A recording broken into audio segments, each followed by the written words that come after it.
Seems my component larder is full again, and I need to do something with all this hardware before it overflows and I get into trouble for hoarding. And with that in mind, it's time for the humble 32,000G. My initial plan was actually to build a 3400G system, but with better memory this time compared to my previous efforts, but I managed to get my hands on a GPU. And then another GPU. And then my bank said no to the third one because, hey, it must be fraud if you're buying 3 GPUs. And while I would normally appreciate the sentiment, the third one that didn't go through was actually the 3090 Founders Edition that was listed at MSRP no less. But there's no use crying over spilled milk. How many GPUs do you actually need anyway?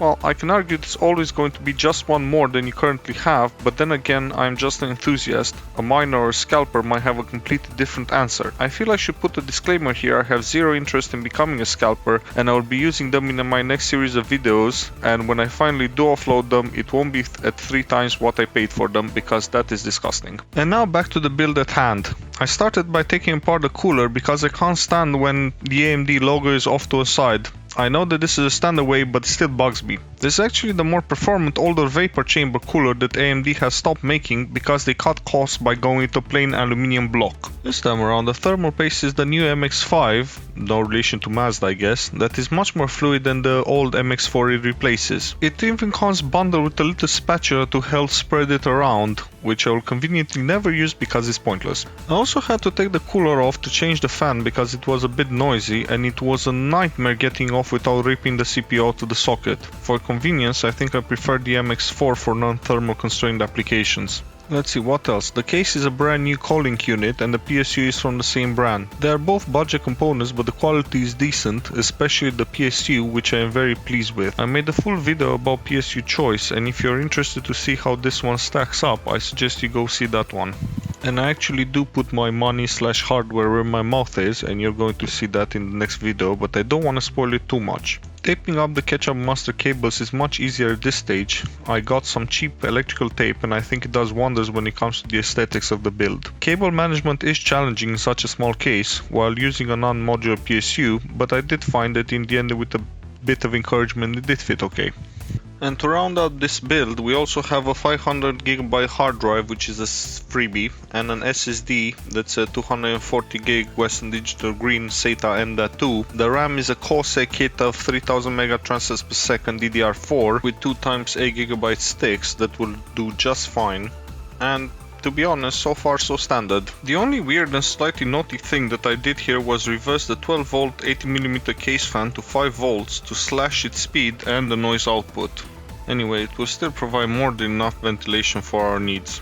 I find this way to be the easiest and safest way to do it, and a lot of people prefer to hook it up to the 12V and plus 5V lines for 7V operation. And while it is feasible, I don't like the idea of using the 5V rail as ground, even though technically it is already linked internally.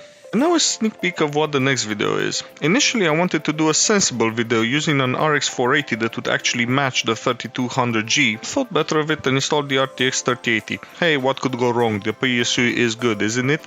Isn't it? Funny enough, it's actually the second GPU I tried after the MXI X-Trio 3060 Ti, which was longer than the case, and I decided I could not be bothered to take everything out and reassemble it on the bench.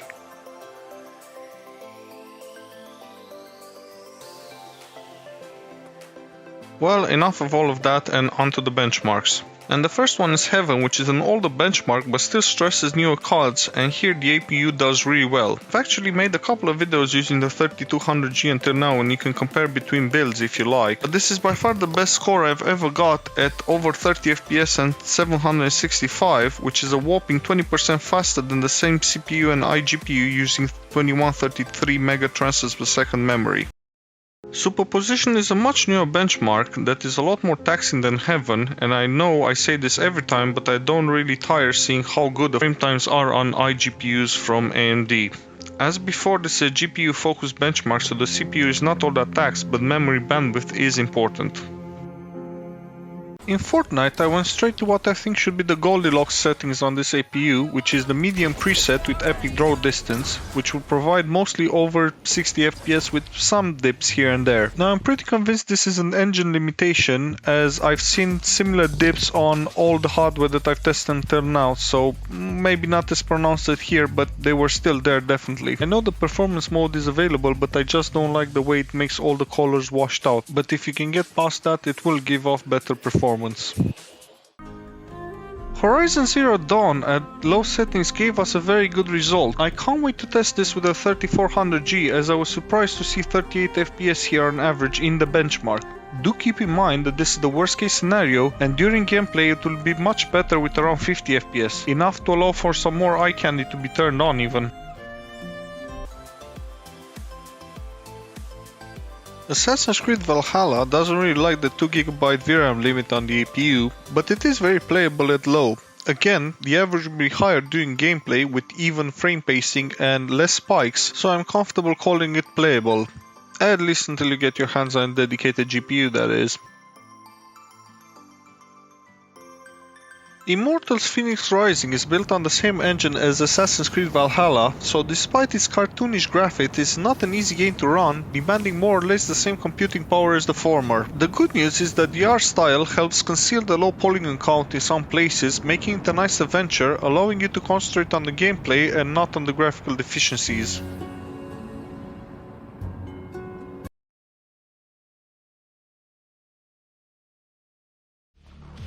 And now for the can it run Cyberpunk bit. And well, the answer is rather complicated. If you set everything at 720p low, the answer is no, not really. There are lag spikes and the frame rate is all over the place. Even if technically it might edge above 30 FPS on average, it is still not nice when you get into a fight. The solution, if you can call it that, comes in the form of Fidelity FX, and I do recommend the dynamic option because it tries to adjust the resolution on the fly. The good news is that the frame rate and frame time stabilizes, allowing you to play the game. The bad news is that on any monitor larger than 19 inches or so it will look really blurry. Still, with patch 1.2 this is the first time an APU can technically post playable frame rates, to the point where I can say it's worth at least dipping your toes to see what the game is all about until you install the DGPU. And that's it. Thank you very much for watching, and see you in the next one where I do something completely unreasonable.